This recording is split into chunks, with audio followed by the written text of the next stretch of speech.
Traditionnellement, dans la société théosophique, nous disons qu'il y a 3 piliers pour la pratique: l'étude, la méditation et le service. C'est un bon modèle. Je pense qu'il y a d'autres éléments qui ne sont pas mentionnés ici, mais c'est une bonne base pour voir que la pratique théosophique est une méthode holistique. Donc, nous allons explorer ces 3 éléments, ainsi que d'autres éléments que l'on peut trouver dans la littérature théosophique. Débutons avec l'étude théosophique. Il y a différentes dimensions que l'on y retrouve et différents objectifs. En fonction d'où nous en sommes, ce que nous cherchons dans l'étude est différent. La première dimension de l'étude, celle qui est évidente, c'est l'étude des livres. Mais ce n'est pas la seule chose impliquée lorsque nous parlons d'étude. Il y a une autre dimension qui est l'étude de la vie et de soi. Donc, ce ne sont pas seulement l'étude des livres, et nous allons voir les 2 aspects. Mais l'étude des livres, c'est ce que nous comprenons normalement quand nous disons étude, et nous allons voir cela plus ou moins en détail. Il y a plusieurs objectifs à cette étude, du moins du point de vue théosophique. L'un d'eux est d'offrir une nouvelle perspective de la vie et, généralement, nous sommes habitués à une perspective de vie qui est bonne pour réussir dans le monde, mais qui n'est pas forcément propice à une vie spirituelle. La manière dont notre société actuelle conçoit la vie est basée sur la compétition, la consommation et l'acquisition. Toutes ces choses que lorsque nous essayons de vivre une vie spirituelle peuvent être d'une certaine manière des obstacles. Cela ne signifie pas nécessairement que nous ne pouvons pas être spirituels tout en ayant une carrière, en possédant des choses. Tout cela est compatible. Le problème, c'est le contexte, comment nous comprenons notre relation avec les possessions, une carrière ou autre chose de ce genre. Donc, le premier objectif de l'étude est de nous offrir une perspective différente qui nous permettra, tout en vivant la vie que nous vivons, de transformer cette vie en une pratique spirituelle. Parce que nous percevons la vie de manière différente. Ensuite, un autre objectif de l'étude est de provoquer une transformation. Si nous étudions de la bonne manière, le simple fait de se concentrer sur ce type de sujet provoquera une transformation. Si nous étudions comme nous pourrions étudier ou lire un roman, alors l'effet ne sera pas très marqué. Mais si nous étudions de la manière que nous allons voir, alors ce simple fait déclenchera une transformation.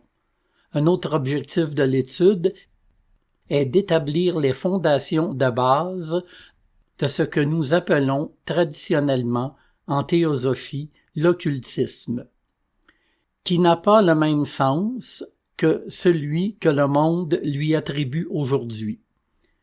Lorsque la société théosophique a été fondée, en Occident, nous ne savions presque rien, voire rien du tout, sur le yoga ou le sentier spirituel. Le terme que Blavatsky et les premiers théosophes utilisaient pour désigner l'idée du sentier spirituel était l'occultisme. L'occulte vient de ce qui est caché, et le sentier occulte est celui que nous essayons de révéler ou de percevoir, qui est la véritable nature de l'univers et notre véritable nature. Dans les aspects avancés de ce sentier, la personne commence à pouvoir devenir collaboratrice de la nature et à contribuer à l'évolution cosmique. Et pour cela, une certaine connaissance technique est nécessaire. C'est un peu comme un scientifique, mais un scientifique de la psyché et du monde spirituel. En plus de cela, le but de l'étude est également de générer certaines fondations de connaissances qui seront conservées par l'âme. Ainsi, lorsque l'âme sera suffisamment mature pour entamer cet aspect de la vie spirituelle, une base est déjà établie. Par exemple, certaines personnes viennent à la Société théosophique et entendent ces enseignements. Ils y reconnaissent une vérité qu'ils connaissaient, mais dont ils ne se souvenaient pas. Et quand ils entendent ces enseignements, ils disent « Oui, j'ai toujours su cela.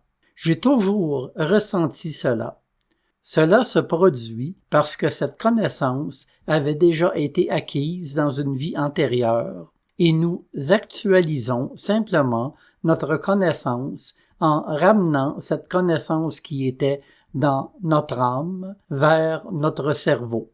Il en va de même pour les enseignements ésotériques. Peut-être que certains de ces enseignements ne nous sont pas très utiles en ce moment, mais si nous apprenons les principes fondamentaux de l'aspect ésotérique de la vie, alors, lorsque nous serons prêts à entamer ce sentier, toute cette connaissance sera là. Sinon, quand l'âme sera suffisamment mature, cette personne devra consacrer plusieurs vies juste pour apprendre la théorie avant de pouvoir devenir une collaboratrice de la nature. C'est donc là également un des objectifs de cette étude. Certaines personnes demandent « Pourquoi devrais-je étudier ces choses qui semblent trop avancées ?» Cela peut ne pas être absolument nécessaire en ce moment. Cependant, si vous le faites, cela vous aidera dans le futur. Ensuite, un autre objectif de l'étude est d'apprendre comment avancer sur le chemin. Comme nous le disons généralement, comment suivre le sentier, comment appliquer ces enseignements pour une transformation dans notre vie. Nous allons explorer quelques-uns de ces aspects. Nous n'aurons pas le temps de les voir tous. Nous aborderons celles qui sont le plus directement utiles pour le stade de développement où la plupart d'entre nous se trouvent. Et bien sûr, comme je l'ai dit, il y a aussi l'étude de la vie et l'étude de soi que nous allons également examiner. Prérequis pour la sagesse. La qualité de sagesse a toujours été et sera pour longtemps encore déniée à celui qui cherche la richesse du mental pour elle-même. Mahatma K.H. Il y a des hommes qui recherchent le savoir jusqu'à en être mortellement las, mais même eux ne sont pas impatients de mettre leur savoir au service de leur prochain. Seul celui qui a au cœur l'amour de l'humanité, qui est capable de comprendre parfaitement l'idée d'une fraternité pratique et régénératrice, a droit à la possession de nos secrets. Mahatma M. Il y a donc ici 2 points qui ont trait à certaines conditions requises pour acquérir la sagesse. Nous pouvons acquérir des connaissances et il y a aussi des conditions requises. Nous devons avoir un mental relativement intellectuel, être capable de passer du temps à étudier et à mémoriser, et nous sommes en mesure d'acquérir des connaissances. Maintenant, pour que la connaissance éveille cette sagesse intérieure dont nous parlons, quelque chose d'autre est nécessaire. Peu importe la quantité de connaissances que vous pourrez accumuler, ces connaissances ne se transformeront jamais en sagesse, à moins qu'il n'y ait cette condition requise. Et la raison en est, je pense, claire. Si la sagesse émane d'un état de conscience dans lequel nous sommes plus proches de notre nature divine et donc plus éloignés de ce « je suis » ce fragment particulier, alors, pour atteindre cet état de conscience, nous devons avoir la bonne motivation. Si j'accumule de l'information parce que moi, en tant que fragment, je veux être plus sage pour être admiré ou pour d'autres raisons similaires, cette attitude centrée sur le fragment est elle-même un obstacle pour transcender cette fausse idée que je suis ce fragment. Puisque la sagesse ne peut venir que lorsque j'ai transcendé cela, si j'étudie avec une attitude centrée sur moi-même, je peux devenir très compétent dans mes connaissances, mais je ne deviendrai pas sage. C'est pourquoi le Mahatma Kash dit que la qualité de la sagesse est refusée à ceux qui cherchent la connaissance pour eux-mêmes, ou que pour leur mental. Il en va de même avec ce que Mahatma M dit. Mahatma Maurya, un autre enseignement de Madame Blavatsky, dit que la plupart des gens cherchent à acquérir des connaissances, non pas parce qu'ils veulent aider les autres, mais parce qu'ils cherchent la connaissance pour eux-mêmes. Et alors, non seulement ils ne peuvent pas atteindre l'état de sagesse divine, mais ils sont aussi au-delà de l'aide ou de l'attention des maîtres. Comme nous allons le voir, les maîtres sont les maîtres de la sagesse. Michel va parler de leur nature et de leur travail dans une de ses conférences, mais les maîtres de sagesse cherchent toujours à aider l'humanité, à inspirer les personnes qui essaient de faire quelque chose pour le bien de l'humanité. Cette personne peut être un chef de famille, un homme politique, un scientifique, un théosophe, quiconque essaie de faire quelque chose pour aider l'humanité. Peu importe la place que cette personne occupe, les maîtres libèrent constamment de bonnes influences et essaient d'inspirer le meilleur de chaque personne.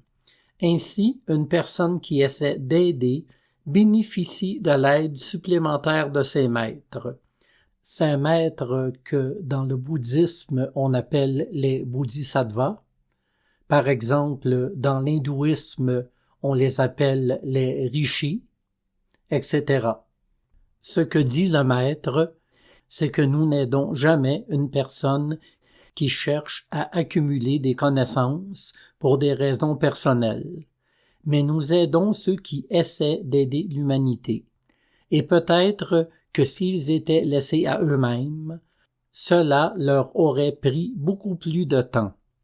Ils libèrent des influences et, si nous sommes réceptifs, alors nous pouvons réaliser quelque chose qui serait plus difficile autrement. Un mental conditionné. Un homme ne peut penser qu'à l'intérieur de ses lignes de pensée usées, et à moins qu'il n'ait le courage de les combler et d'en créer de nouvelles pour lui-même, il doit forcément se déplacer sur les vieilles lignes. Mahatma Kash. Ainsi, pour apprendre, nous devons d'abord désapprendre ce qui n'est pas en harmonie avec cette nouvelle perspective de la vie. Et c'est une difficulté. Nous ne sommes pas comme un tableau blanc, prêt à être écrit avec une nouvelle perspective de la vie. Nous venons à la théosophie ou à toute philosophie particulière avec des bagages qui, depuis longtemps, influencent ce que nous percevons. Si nous avons tendance à percevoir la déité de manière personnelle et que nous nous confrontons à une description plus impersonnelle, il faut souvent des années seulement pour réaliser que nous continuons en fait à regarder la déité de manière personnelle. Ou, laissez-moi vous donner un autre exemple qui pourrait être plus clair. Lorsque l'on parle du karma, parce que nous sommes tellement habitués à l'idée d'un Dieu qui impose la justice, qui punit le malfaiteur et récompense les personnes qui font le bien, nous regardons le karma de manière très similaire. Nous avons simplement changé les termes. Nous ne disons pas que c'est Dieu qui nous punit, c'est le karma qui nous punit ou c'est le karma qui nous récompense. et nous ne réalisons pas que le karma fonctionne d'une manière complètement différente. Il n'y a pas de notion de récompense ou de punition. Tout ce que nous appelons mauvais karma, qui est en général ce qui nous est désagréable, nous avons tendance à penser que cela nous arrive parce que nous avons fait quelque chose de mal. Et maintenant, c'est la punition naturelle de la justice divine. Je dirais que c'est une vue du karma très chrétienne. Alors, je vais donner un exemple pour que vous puissiez le voir d'une manière différente. Si vous êtes un sportif, disons que vous jouez au tennis, et votre objectif est de devenir un bon joueur capable de frapper la balle de différentes manières, mais vous négligez de vous entraîner à une manière particulière de frapper la balle. Alors vous négligez cela, et un jour, votre entraîneur vous dit « D'accord, parce que vous n'avez pas pratiqué cela, vous devez vous entraîner toute la journée à cette manière particulière de frapper la balle. » Vous ne direz pas que l'entraîneur vous punit parce que vous avez négligé quelque chose dans le passé.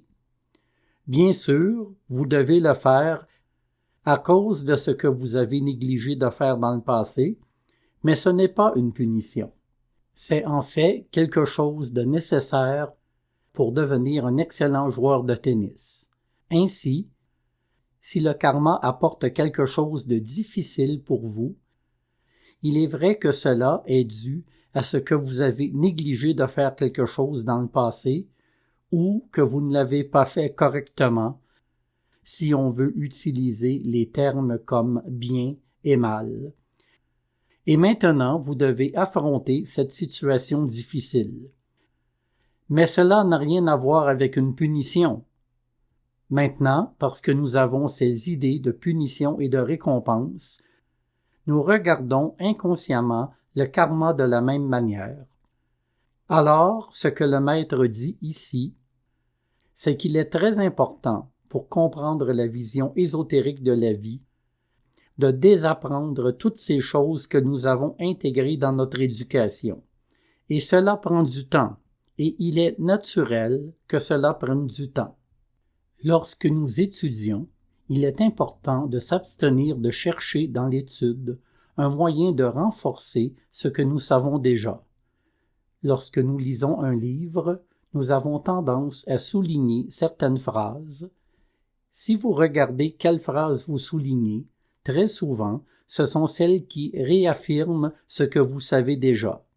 Nous disons « Ah oui, je suis d'accord avec ça » et nous soulignons la phrase. Nous opérons inconsciemment une sélection, cherchant dans le texte les choses qui disent la même chose que ce que nous savons déjà. Et les éléments qui remettent en question, qui remettent en cause notre point de vue, nous avons tendance à les laisser de côté. Nous n'y prêtons pas une attention particulière ou nous disons « je ne suis pas d'accord avec ça ». Donc, l'étude doit être telle que si vous faites confiance à l'auteur, vous relevez les défis que l'auteur vous présente. Cela ne veut pas dire que vous acceptez aveuglément tout ce que l'auteur dit, mais nous devons être conscients. Pourquoi j'accepte cela? Pourquoi je rejette cela? Et essayer de voir si dans les choses avec lesquelles nous ne sommes pas d'accord avec l'auteur, s'il y a une vérité. Ainsi, grâce à cette étude intelligente, pas l'étude qui essaie d'apporter un réconfort, réaffirmer, valider, mais une étude dans laquelle nous voulons découvrir, alors tous ces différents conditionnements commencent à nous apparaître évidents et nous pouvons alors commencer à briser ces conditionnements. Alors, c'est donc là quelque chose de très important, de travailler avec le mental conditionné et de le déconditionner. Une nouvelle perspective de vie. L'étudiant doit d'abord s'approprier le sujet intellectuellement avant d'espérer la réalisation de ses aspirations. Damodar K. Mavalankar. L'expérience de chaque passion, bonne ou mauvaise, doit être acquise mentalement et ensuite être surmontée par la réflexion. Par conséquent, l'amour et l'espérance pour des choses plus élevées sur un plan spirituel ne laissent aucune place pour les attentes animales inférieures. H.P. Blavatsky. Il y a 2 points importants ici, je pense, concernant cette étude. Le premier est que nous voulons naturellement commencer à faire quelque chose. De nombreuses personnes viennent à la Société théosophique et demandent « Quelle technique de méditation devrais-je utiliser? Quelle pratique devrais-je suivre? » Le problème est que si nous ne savons pas où nous devons aller, nous pouvons trouver les moyens pour aller très vite, courir ou aller en voiture très rapidement, mais si nous allons dans la mauvaise direction, plus nous allons vite, plus nous nous éloignons de l'objectif que nous devrions suivre. Avant de pouvoir faire quoi que ce soit, nous devons nous assurer que nous savons dans quelle direction nous devons aller. Cela est présent dans de nombreuses traditions. Vous savez, dans le bouddhisme, dans le noble sentier octuple que le Bouddha recommande, la première de toutes ces étapes est la bonne perception. Si vous n'avez pas la bonne perception, tout ce que vous faites sera inefficace ou moins efficace que cela pourra être, parce que la perception est très importante en spiritualité. Comme je l'ai dit hier, la spiritualité ne se réduit pas à suivre des techniques. Les techniques peuvent aider si nous avons la bonne perception, mais ce n'est pas juste suivre une recette de cuisine ou réaliser une expérience de laboratoire. En spiritualité, ce n'est pas tant un monde d'action, c'est un monde d'intention. Tout ce que vous avez l'intention de faire vous parviendra. Donc, si vous méditez dans un but égocentrique, vous obtiendrez un résultat égocentrique. Si vous appliquez la même technique de méditation à un objet ou à un but impersonnel, vous allez atteindre un but impersonnel. Ainsi, en spiritualité, la bonne perception est très importante. Donc, Damodar dit qu'avant que nous puissions vraiment commencer à pratiquer, nous devons avoir, au moins dans une certaine mesure, une vision juste des choses. Et par vision juste, je ne veux pas dire d'avoir un préjugé. Nous sommes tous dans ce processus d'exploration. Ce n'est pas que ce que vous dites ou ce que je dis est juste. La vision juste est la meilleure vision que nous puissions atteindre à ce moment-là. Ce n'est jamais le point de vue absolu, mais c'est le meilleur que nous pouvons atteindre et cela nous ouvrira une autre vision juste qui pourrait être plus proche de la vérité. Et puis, le deuxième aspect, ce que dit HPB ici, c'est que, en commençant à porter attention aux sujets spirituels, aux choses spirituelles, même avant de commencer à essayer de pratiquer quoi que ce soit, ce simple fait de diriger notre mental loin de la manière dont nous vivons normalement, qui est toujours centré sur nous-mêmes, peut-être sur notre famille, les plaisirs physiques, les plaisirs psychologiques, cela stimule notre mental d'une manière particulière. Mais lorsque nous commençons à porter attention à ces sujets qui ne sont pas basés sur la personnalité, cela commence en soi à produire une certaine transformation. C'est pourquoi elle dit que, en contemplant des choses plus élevées, la transformation peut se produire. Et c'est la première chose dans cette étude. Nous donner une nouvelle perspective de la vie et commencer à produire cette transformation dont nous allons parler. Comment puis-je exprimer des idées pour lesquelles vous n'avez pas encore de langage? Les cerveaux les plus intelligents et les plus sensibles reçoivent plus que les autres, et même ceux-là, quand ils reçoivent une petite dose supplémentaire, la perdent par manque de mots et d'images pour fixer les idées flottantes. Mahatma K.H. Donc, Concernant la compréhension, il y a deux éléments. L'un est une perception directe de quelque chose. L'autre est la capacité du mental à le transformer en une idée. Au niveau mental, à moins que nous puissions générer une idée, nous ne pouvons pas la conserver. La perception abstraite, l'instant où se produit la compréhension, est plus important que l'image que nous pouvons en créer. Mais lorsqu'il y a une perception de compréhension, si le mental n'est pas capable de la transformer en une idée, cette compréhension est souvent perdue pour la conscience inférieure. Il se peut donc que parfois vous voyez quelque chose et que vous ne puissiez pas vraiment mettre le doigt dessus. C'est une sensation de compréhension, mais il n'y a pas de clarté dans votre mental quant à cette compréhension. C'est un état préliminaire, même si vous ne pouvez pas vraiment saisir intellectuellement ce que vous comprenez provenant d'au-delà du mental, c'est une étape dans le processus. Éventuellement, la notion deviendra de plus en plus claire. Mais surtout, parce que nous voulons acquérir des connaissances pour aider les autres, nous devons être capables de conserver ces perceptions. Et la manière de les conserver est d'entraîner le mental à être modelé par ces perceptions et d'en obtenir une idée claire. C'est donc ce que le maître dit à celui qui a reçu ces lettres dans les premières années de la Société théosophique.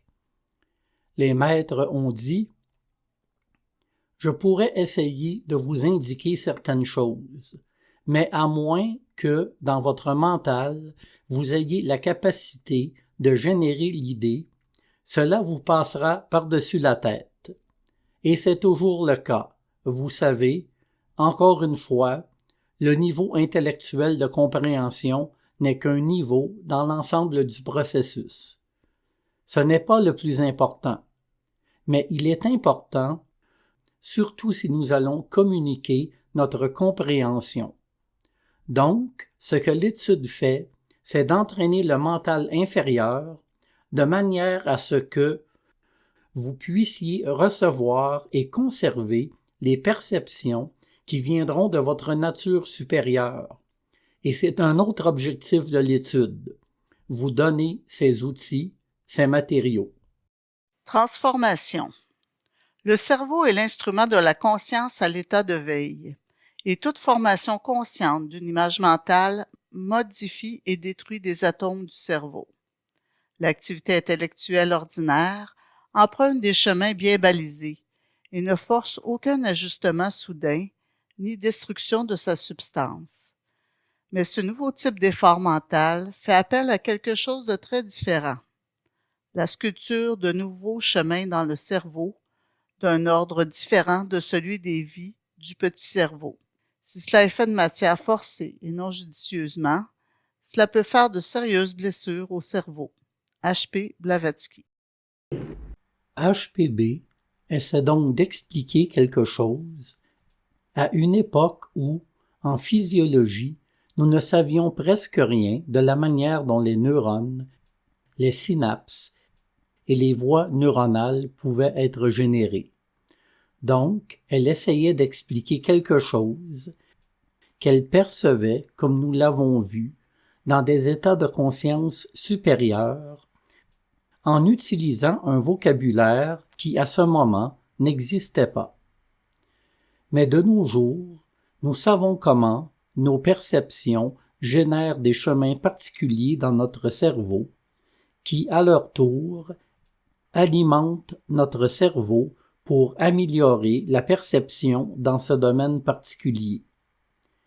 Si nous sommes des personnes qui commencent à travailler en mathématiques, notre cerveau va se remodeler peu à peu pour que nous puissions percevoir dans ce domaine particulier de manière de plus en plus claire.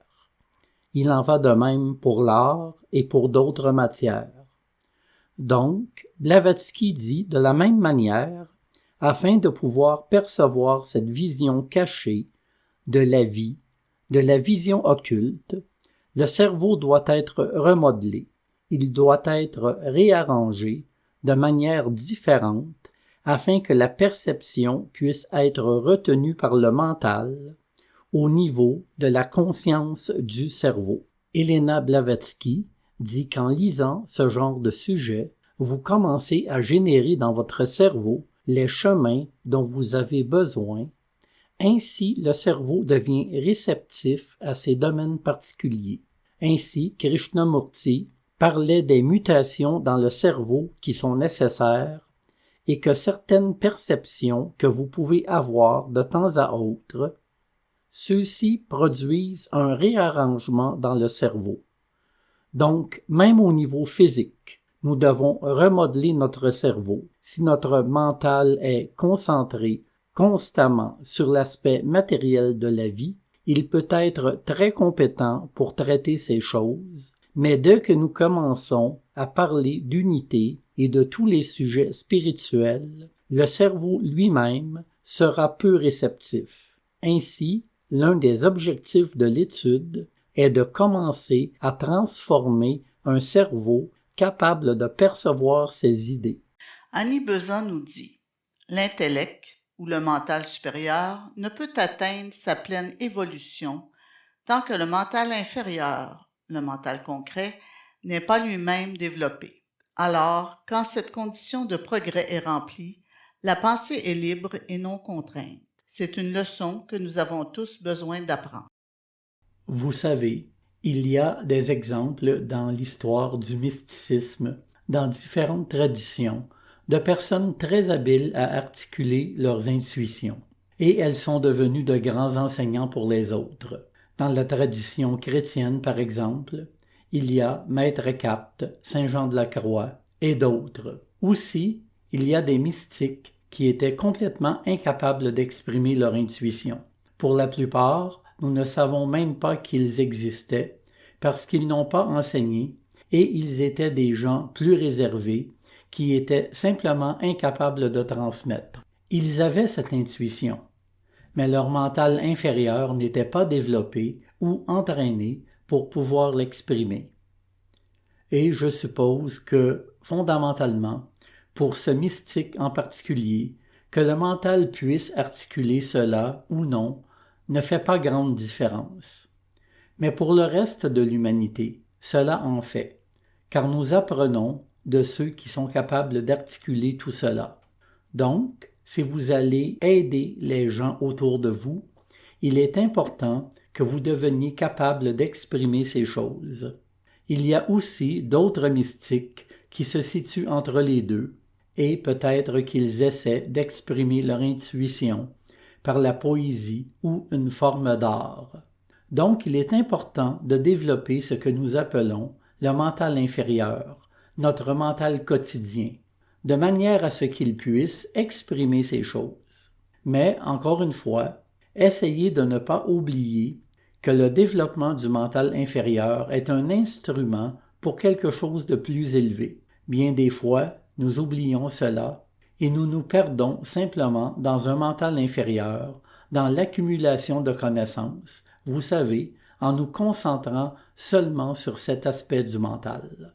Annie Besant dit aussi « Vous devez vous rappeler que l'objectif de tous nos enseignements n'est pas de vous fournir des faits à mémoriser, comme c'est le cas de la connaissance ordinaire, mais de développer en vous-même les facultés qui vous permettront d'attraper et de comprendre des faits et de les ranger à leur bonne place. » Il y a 2 citations.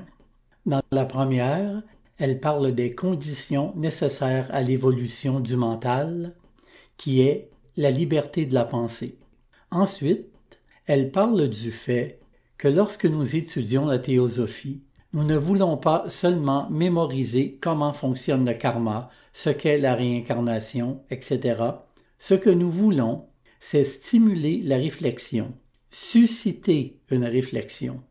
Nous voulons nous remettre en question. Si vous lisez un concept difficile à comprendre, Ne restez pas là à essayer de mémoriser le concept ou à laisser de côté le contenu, mais arrêtez-vous et essayez d'imaginer ce concept. Vous savez, dans la doctrine secrète, Blavatsky décrit l'absolu, un principe omniprésent pour lequel toute spéculation est impossible. Vous pouvez mémoriser tous les mots et donner une conférence pour décrire l'absolu. Mais cela ne sert à rien dans une véritable étude théosophique. Cela peut être plus ou moins utile simplement parce que vous pouvez le transmettre et peut-être que quelqu'un dans l'auditoire travaillera le concept et en tirera profit. Mais ce que nous voulons, c'est nous arrêter là et essayer de comprendre ce que l'auteur dit. Même si vous ne pouvez pas le faire, faites l'effort. L'objectif de l'étude est de stimuler votre propre réflexion. Qu'en pensez-vous? Pourquoi le percevez-vous différemment? Pourquoi? Est-ce simplement conditionné? Est-ce que vous voyez un autre aspect? Est-ce que vous ne voyez pas ce que l'auteur dit? Donc, l'étude est davantage un entraînement qu'une accumulation de connaissances. Malheureusement, dans notre éducation, les études se résument souvent à l'accumulation de connaissances. Et encore une fois, nous abordons la théosophie avec la même attitude. C'est pourquoi Bezan et tous les leaders théosophiques disent que nous devons commencer à utiliser l'étude comme un moyen de former notre mental, à développer nos propres perceptions. Un homme peut lire beaucoup, mais son développement mental sera proportionnel à la quantité de pensées qu'il aura consacrées à sa lecture. À moins qu'il ne se saisisse des pensées et qu'il y travaille lui-même, leur valeur, pour lui, sera petite et évanescente. Si nous sommes sérieusement dans la culture de nos esprits, nous devrions passer 1 heure par jour à étudier quelques livres sérieux et volumineux, et, lisant pendant 5 minutes, nous devrions réfléchir pendant 10 minutes, et ainsi de suite pendant l'heure entière. La manière habituelle de faire est de lire rapidement pendant 1 heure, et ensuite de mettre le livre de côté jusqu'à ce que la prochaine lecture arrive. Par conséquent, les gens grandissent très lentement en puissance de pensée. Annie Bezan. Bien sûr, la réflexion n'est pas le but ultime de l'étude, mais c'est une partie importante du processus, et nous allons également voir ce qui est au-delà de la réflexion. Mais cette réflexion consciente sur les enseignements est essentielle. Comme le dit Annie Bezan, lorsque vous allez lire, ne cherchez pas à lire autant que possible, car cela vous conduira à lire rapidement. Lisez en vous rappelant que ce qui est important, c'est la réflexion qui peut en découler.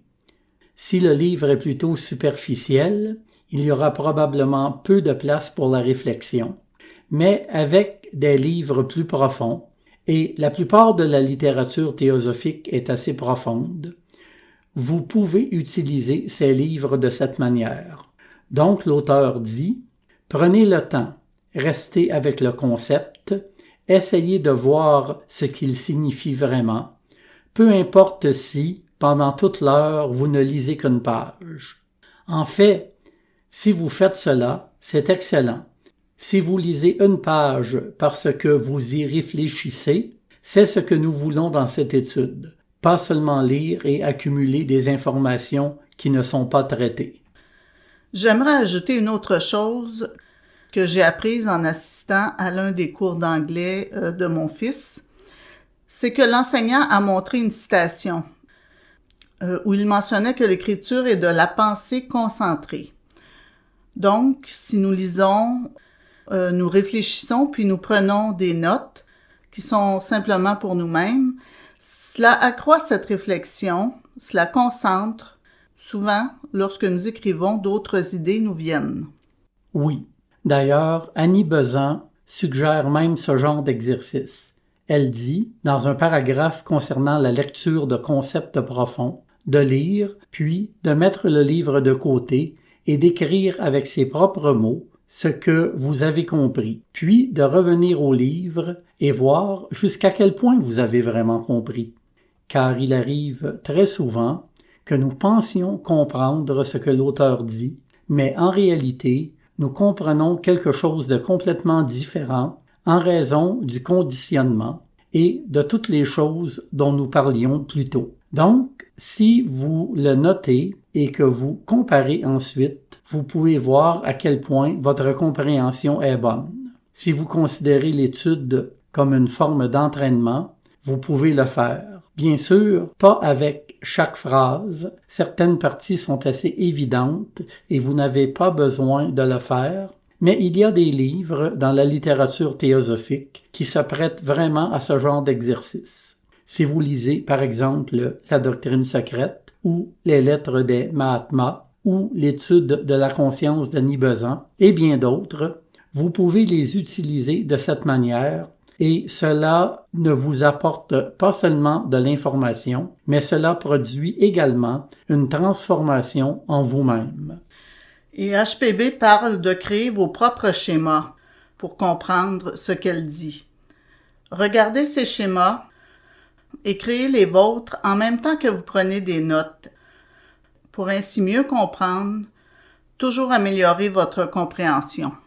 Quand nous commençons à enseigner un sujet, nous essayons de le présenter dans une forme claire. C'est la manière moderne d'enseigner. Cela rend les gens plutôt paresseux, car trop de choses sont faites pour eux, et le résultat est que la mémoire s'agrandit beaucoup et que le raisonnement est beaucoup moins entraîné qu'il ne devrait l'être. L'ancienne manière était différente. L'enseignant arrivait et projetait une grande vérité à ses étudiants et disait « Allez, et réfléchissez-y ». Dans les livres de l'Orient, vous ne trouvez pas de présentation claire de l'ensemble d'une doctrine. C'est parsemé au travers des livres. Dans l'ancien temps, les hommes devaient travailler en vue d'obtenir des résultats. Ainsi, ils grandirent et devinrent de grands penseurs parce qu'ils avaient fait travailler leurs esprits. Mais l'étudiant moderne n'a ni la patience ni la diligence requise pour la tâche. Annie Besant. C'est très intéressant en effet. J'ai toujours ressenti que cela était vrai. Même au sein de la société théosophique où nous essayons de présenter les sujets de la manière la plus claire possible, ce qui est positif d'un certain point de vue, mais cela peut aussi porter préjudice, comme le souligne Annie Besant ici. La doctrine secrète est un livre qui est écrit exactement de la manière dont parle Annie Besant. Comme dans le passé, si vous voulez approfondir un sujet dans la doctrine secrète, vous devez parcourir tout le livre, suivre les fils conducteurs et essayer de relier des éléments qui se trouvent dans des contextes différents. Et c'est vraiment de cette manière que nous devrions aborder la doctrine secrète, de la manière dont Blavatsky le suggère dans l'une de ses citations. Nous ne devrions pas lire le livre du début à la fin, comme n'importe quel autre livre, et même pas essayer d'obtenir une image claire de quelque chose. Nous devrions considérer la doctrine secrète comme une salle de sport intellectuelle, un endroit où vous allez vous entraîner, suivre les fils conducteurs, réunir des déclarations qui semblent contradictoires, essayer de voir comment elles peuvent s'harmoniser ou pourquoi elles ne le font pas. C'est ainsi que l'étude était menée dans le passé, selon Annie Besant. Mais de nos jours, nous sommes trop occupés, trop axés sur les résultats. Si après 1 heure d'étude, où tout ce que vous avez fait était de lutter, vous pensez avoir gaspillé votre temps. Si vous passez l'heure en pensant avoir compris de nombreuses choses, alors vous êtes satisfait et vous considérez cela comme une séance réussie. Nos concepts ne correspondent donc pas vraiment à l'aspect occulte de la vie spirituelle. Ce que nous voulons dans l'entraînement spirituel, c'est de l'embrasser, éveiller des facultés intérieures, et non produire des résultats superficiels qui sont agréables et bénéfiques pour la personnalité elle-même, mais qui ne sont pas vraiment profonds. Si je pouvais ajouter quelque chose d'autre, l'autre aspect pour moi, lorsque j'ai commencé à étudier, étant donné que je n'avais pas de formation académique, C'était impossible pour moi de passer directement à Blavatsky et de commencer à lire. J'ai donc commencé par Leadbeater, Annie Besant et des auteurs similaires, des textes que je pouvais mieux assimiler. Ensuite, une fois que j'ai commencé à lire Blavatsky, j'ai mieux compris le vocabulaire et la symbolique qu'elle utilisait, qui était parfois complexe et dispersée. Oui, c'est un processus qui fonctionne bien pour la plupart des gens. Il est généralement préférable de commencer avec des auteurs qui présentent des idées de manière claire et compréhensible. Cependant, à mesure que l'on progresse dans sa quête spirituelle, il est important de passer à l'étape suivante, où l'on s'efforce de développer une compréhension plus profonde plutôt que de simplement accumuler des connaissances. Venez à la doctrine secrète sans aucun espoir d'obtenir d'elle l'ultime vérité sur l'existence ou quelque autre idée autre que de voir comment elle peut vous guider le plus loin possible vers la vérité. Voyez dans l'étude des moyens d'entraîner et de développer l'esprit qui n'a pas été au contact d'autres études. H.P. Blavatsky. J'apprécie énormément la doctrine secrète, mais je pense que sa valeur ne réside pas tant dans les informations qu'elle contient.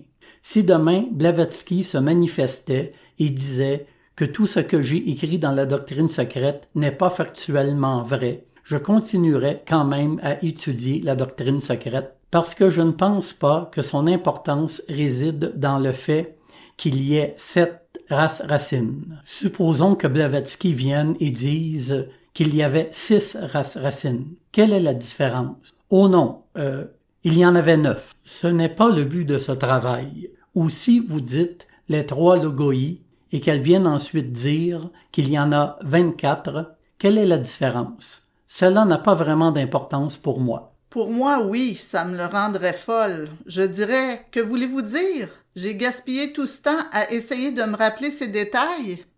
Il y a bien sûr un aspect où nous avons confiance en ce que Blavatsky a écrit, qu'il y a autant de vérité que possible étant donné le passage par l'écriture. Mais pour moi, c'est là un aspect secondaire du livre. Ce qui est le plus important, comme le dit Blavatsky, c'est comment cela peut nous conduire à la vérité. Car, dans l'effort de comprendre ce que Blavatsky dit, nous poussons notre nature supérieure, la seule capable de comprendre ces choses, parce que ce dont parle Blavatsky est abstrait.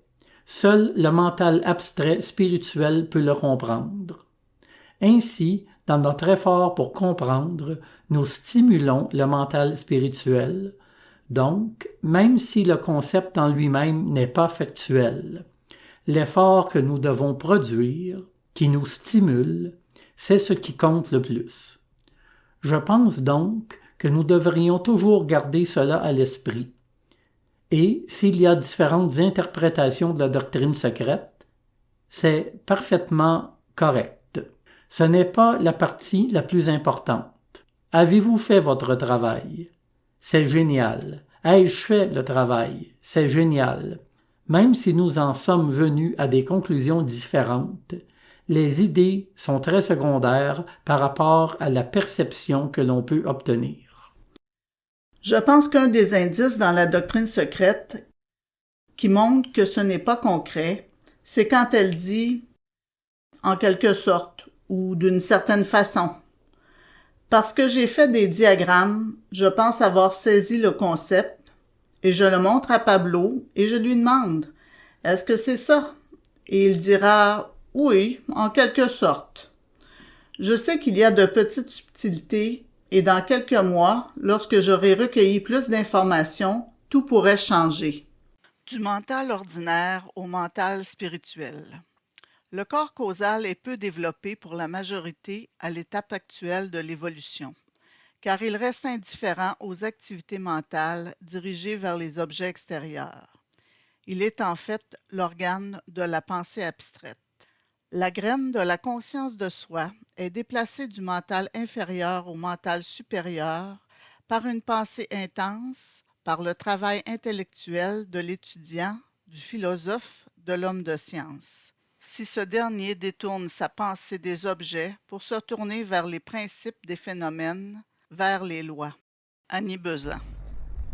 Dans la perspective théosophique, il y a cette idée de deux aspects du mental, le mental spirituel ou abstrait et le mental concret ou matériel. Le corps causal est le nom technique donné pour l'expression du véhicule du mental supérieur.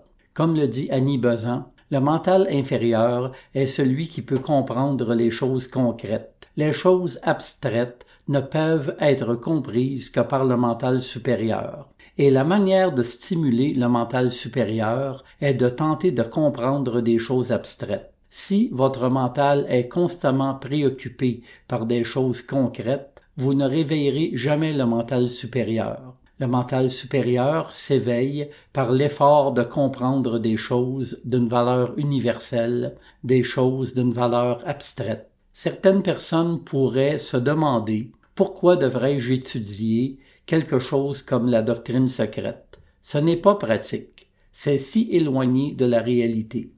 Comment cela m'aide-t-il à vivre ma vie? » Mais la manière dont cela aide est très profonde, car c'est grâce à cet effort que nous éveillons un mental supérieur qui est ensuite disponible dans notre vie quotidienne.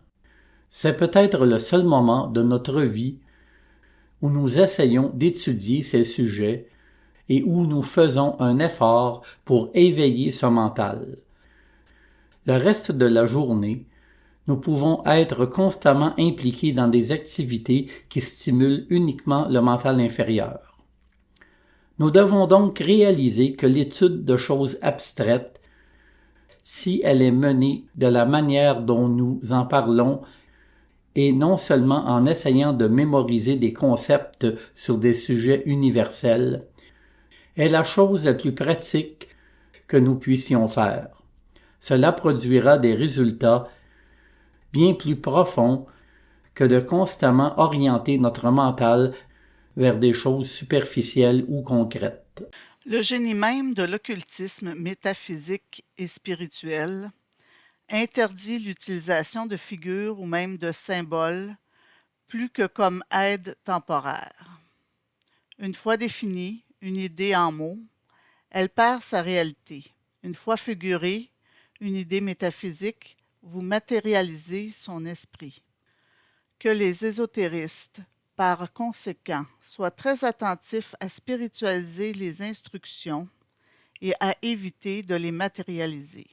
Qu'ils essaient toujours de trouver le sens le plus élevé possible, sachant qu'à mesure qu'ils s'approchent du matériel et visible, dans leur spéculation sur les instructions, plus ils s'éloignent de la bonne compréhension. H.P. Blavatsky. Encore une fois, l'idée derrière ces enseignements est de nous amener vers le mental abstrait. Donc, lorsque nous étudions, il y a un double mouvement que nous devons accomplir. Comme Michel l'a mentionné, l'idée de dessiner des diagrammes en essayant de réfléchir à un exemple. Vous essayez de rendre ces enseignements accessibles à votre compréhension. Et c'est important. C'est un premier pas. Comme le dit Blavatsky, les diagrammes, les figures et toutes ces choses sont des moyens, mais ce n'est pas le but. Ce sont des moyens de visualiser le concept afin que nous puissions ensuite essayer d'aller à l'essence de ce concept. Donc, chaque fois qu'il y a un enseignement qui est assez abstrait, d'abord nous pouvons essayer de le rendre plus concret pour que notre mental puisse le saisir, mais ensuite nous devrions essayer de comprendre ce concept de la manière la plus spirituelle et abstraite possible. Qu'est-ce que cela signifie? Par exemple, si nous disons que le soi universel est notre véritable nature, c'est un concept très profond. Nous pouvons le prendre en mots. Cela semble simple, mais ensuite faites une pause et essayez de voir ce que cela signifie vraiment. Ce moi que je ressens comme étant moi-même est universel. Et essayez de percevoir cela de la manière la plus spirituelle ou abstraite possible. Vous pourriez ne pas être capable de le faire ou vous pourriez être capable d'aller jusqu'à un certain point. Mais cet effort même pour essayer de percevoir cela de la manière la plus spirituelle, c'est cela qui éveille votre nature supérieure. Donc, nous pouvons essayer de donner des exemples. Par exemple, nous pouvons dire que le soi universel est comme la lune et que la lumière de la lune se reflète dans un lac qui a des ondulations. Et chaque petite étincelle dans l'ondulation est comme notre petit moi, qui est juste un reflet de la lune. Mais la lumière est une seule lumière, donc ce serait un exemple qui nous permet de comprendre le concept. Vous pouvez dire ces moi individuels sont des reflets du soi universel dans chacun de nos cerveaux. Donc le soi unique vient dans nos cerveaux, chaque cerveau brille et cette brillance est le moi personnel. Mais ils viennent tous du soi universel. C'est un exemple que vous pouvez donner pour essayer de saisir le concept. Mais ensuite, essayez d'aller au-delà de cela. Essayez de comprendre autant que possible ce que cela signifie. Que je suis le soi universel et non ce moi personnel. Faites une pause. Essayez de contempler le concept. Essayez d'approfondir un peu, de percevoir, puis faites une pause. C'est un processus de recherche méditative. Et c'est le but de l'étude théosophique véritable. Au-delà de l'intellect. Si l'on imagine que l'on va obtenir une image satisfaisante de la constitution de l'univers à partir de la doctrine secrète, on ne tirera de son étude que de la confusion. Ce n'est pas destiné à donner un tel verdict final sur l'existence, mais à conduire vers la vérité. La vérité se trouve au-delà de toutes les idées que nous pouvons formuler ou exprimer. Les interprétations exotériques sont très bien tant qu'elles sont prises comme des guides pour les débutants et qu'elles ne sont pas acceptées par eux comme quelque chose de plus. H.P. Blavatsky. Et ici encore, comme le dit notre devise, c'est que la vérité sera toujours plus élevée que tout enseignement. Les enseignements dans la doctrine secrète, les enseignements dans le bouddhisme, les enseignements n'importe où, la vérité est toujours au-delà de toute formulation en mots, parce que toute formulation en mots est limitée. Si vous voulez décrire qu'est-ce que l'amour à une personne d'une autre planète qui ne sait pas ce qu'est l'amour, jusqu'à quel point devez-vous expliquer pour rassembler tous les aspects différents? Et pourtant, vous ne pourrez pas transmettre le sentiment d'amour à cette personne. Et si cette personne interroge différentes personnes et que différentes personnes parlent de différents aspects, elle dirait qu'elles se contredisent. L'un d'entre eux doit avoir la vérité et les autres ont donc tort. Et alors elle s'identifie à une explication particulière et dira que c'est la seule vérité. Et c'est ce que nous faisons avec la religion. Toutes les formulations théosophiques et non théosophiques sont limitées. Elles montrent un aspect de la vérité, et cela peut être utile. Ce n'est pas que ce ne soit pas utile, mais la vérité est plus élevée que n'importe quelle religion, que n'importe quel enseignement. Donc, ce que Blavatsky et d'autres enseignants théosophiques essaient de faire, c'est d'utiliser le concept pour aller au-delà du concept, pour parvenir à une perception directe. Mais la théosophie considère tous les livres comme inférieurs aux livres de la nature en raison de l'élément humain qu'ils contiennent.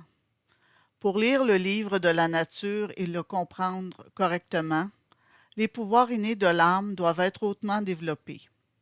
Les lois idéales ne peuvent être perçues que par la faculté intuitive. Elles sont au-delà du domaine de l'argumentation et de la dialectique, et personne ne peut les comprendre ou les apprécier correctement grâce aux explications d'un autre mental, même si ce mental prétend avoir eu une révélation directe. H.P. Blavatsky.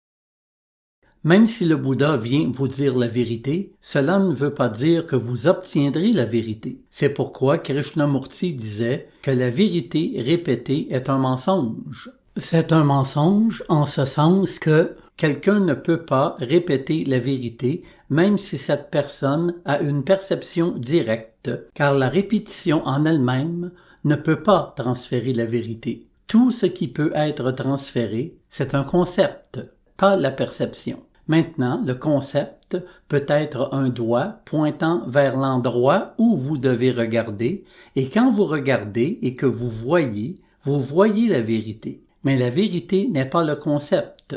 Cela ne signifie pas pour autant que le concept est inutile. Ce que Blavatsky dit, c'est que la vérité ne peut pas être perçue par le mental. Cela ne signifie pas non plus que vous ne devez pas du tout utiliser votre mental. Cela signifie que vous devez aller au-delà du mental. Utilisez le mental vous amènera là où il peut vous amener, mais ne vous contentez pas de cela. Allez au-delà. Il y a une histoire avec le Bouddha où le Bouddha dit que si vous utilisez un bateau pour atteindre l'autre rive, vous atteignez l'autre rive et vous ne saisissez pas le bateau pour continuer à marcher sur la terre avec un bateau sur vos épaules. Le bateau était très important pour vous amener, puis laissez le bateau derrière vous. Sans le bateau, vous ne pourrez pas atteindre l'autre rive, mais le travail réel sur l'autre rive n'implique pas le bateau. Il en va de même pour la connaissance. L'étude peut vous amener de l'autre côté, mais si vous ne sautez pas hors du bateau, hors du royaume du mental et des concepts, vous ne serez jamais réellement de l'autre côté. Donc l'étude est un moyen, mais doit être transcendée. Étude de la vie et de soi-même. Observe avec attention toute la vie qui t'environne. Apprends à regarder avec intelligence dans le cœur des hommes d'un point de vue absolument impersonnel. Autrement, ta vision serait obscurcie. C'est pourquoi l'impersonnalité doit être prescrite en premier lieu. L'intelligence est impartiale. Aucun homme n'est ton ennemi. Aucun homme n'est ton ami. Tous sont également tes instructeurs. Ton ennemi devient pour toi un mystère qu'il te faudra résoudre, même si cela demande des siècles, car l'homme doit être compris. Ton ami devient une partie de toi-même, une énigme difficile à déchiffrer. La lumière sur le sentier. C'est donc l'autre dimension de l'étude qui ne se limite pas au livre. C'est l'étude de nous-mêmes et l'étude de la vie. Comme le dit la lumière sur le sentier, nous devrions vivre de manière à toujours essayer d'apprendre de la vie, des expériences, des relations, des choses qui arrivent, de la vie elle-même. Maintenant, pour apprendre de la vie, nous devons apprendre à regarder les choses d'une manière impersonnelle. Parce que lorsque nous essayons de comprendre la vie d'un point de vue personnel, nous essayons de comprendre la vie conditionnée par ce qui nous fait du bien, ce qui nous fait du mal, conditionnée par nos désirs. Donc, notre compréhension de la vie est biaisée. Lorsqu'il y a une situation difficile, si nous voulons vraiment la comprendre, nous devons être capables de voir les choses d'une manière plus impersonnelle. Arrêtez de blâmer les autres, arrêtez de blâmer les circonstances. La lumière sur le sentier dit que l'impersonnalité doit d'abord être comprise. Avant de pouvoir vraiment apprendre de la vie, nous devons comprendre comment il est possible de percevoir la vie d'une manière impersonnelle. Et il dit l'intelligence, la véritable intelligence, pas l'intelligence intellectuelle, est impersonnelle. Alors, une partie du yoga de la théosophie consiste à apprendre à voir les choses de manière impersonnelle. Nous allons voir cela. Nous devons, peu à peu, apprendre à traverser la vie au-delà du jeu, du plaisir et de la douleur. Le plaisir et la douleur seront toujours là. Mais pour apprendre à parvenir à cet état de conscience qui est au-delà de cela, pas dans le sens où vous ne les ressentez pas, mais dans le sens où vos perceptions et vos actions ne sont pas conditionnées par cela. Il y a de simples exemples. Parfois, la bonne chose à faire n'est pas agréable. Donc, plus nous nous identifions au plaisir et à la douleur, moins nous pouvons faire la bonne chose dans ces circonstances. Et plus nous sommes libres de cet enchaînement au plaisir et à la douleur, plus nous sommes libres de faire la bonne action et plus il est facile de la faire, même si elle est désagréable. Parfois, les bonnes actions sont aussi agréables, mais alors nous n'avons pas de problème avec cela. Le problème survient lorsque la bonne action est désagréable. Donc, l'idée est que la pratique doit nous conduire à être de plus en plus à l'aise dans cet état de conscience qui est au-delà de l'attraction, de la douleur et du plaisir. Et à mesure que nous apprenons cette impersonnalité, nous commençons à être capables d'apprendre de la vie. Observe avec une attention suprême ton propre cœur, car ton cœur est la voie par où jaillira l'unique lumière, capable d'illuminer la vie et de la rendre claire à tes yeux. Jusqu'à ce que les chaînes de ta personnalité se soient relâchées, tu ne pourras commencer à comprendre le profond mystère du soi. Et pas avant que ces chaînes ne soient tombées, tu n'en pourras avoir la pleine révélation. Alors, et alors seulement, il te sera possible de la saisir et de la diriger. Alors, et alors seulement, tu pourras employer tous ces pouvoirs et les consacrer à un noble service. Lumière sur le sentier. Ce passage parle de la connaissance de soi. Je parlerai de cela très brièvement, car nous consacrerons une session entière à cet aspect de l'apprentissage. Mais voyez ce que la lumière sur le sentier dit. Observe ton propre cœur, mais ce n'est que lorsque les liens de la personnalité seront desserrés que vous pourrez voir votre propre cœur et apprendre de manière impersonnelle. Encore une fois, c'est le même genre de concept. La connaissance de soi ne peut venir que lorsque nous apprenons la bonne manière de regarder les choses. Par la bonne manière, j'entends cette manière impersonnelle. À moins que nous apprenions à nous positionner correctement dans le bon état de conscience, ce que Krishnamurti appellerait, par exemple, cette conscience passive, à moins que nous puissions nous positionner dans cet état de conscience, la connaissance de soi peut devenir très difficile. Cela peut être accablant pour la personne. Si vous vous regardez depuis l'identification à la personnalité, il est très difficile de voir ce que nous appellerions la faiblesse d'une personnalité. Parce qu'il y a cette identification. Il y a une compulsion à justifier la personnalité. Et alors, nous voyons nos faiblesses, alors nous avons l'impression que nous avons tort, parce que nous pensons que nous sommes la personnalité, et le manque de confiance en soi est le résultat de cela. La connaissance de soi n'est pas facile, et il y a une raison pour laquelle la connaissance de soi a été un enseignement secret pendant longtemps. Je pense qu'avec le travail de Krishnamurti, cette idée de connaissance de soi est devenue plus publique, plus évidente. Cela a toujours été enseigné dans de petits groupes, mais c'est encore quelque chose que nous devons apprendre à gérer de la bonne manière. Sinon, cela peut avoir un effet négatif. Nous allons donc y consacrer du temps. C'est tout pour ce sujet. Bien sûr, il y a bien plus que ça. Vous savez, chacun des sujets prendrait une semaine entière, mais je voulais présenter l'idée générale.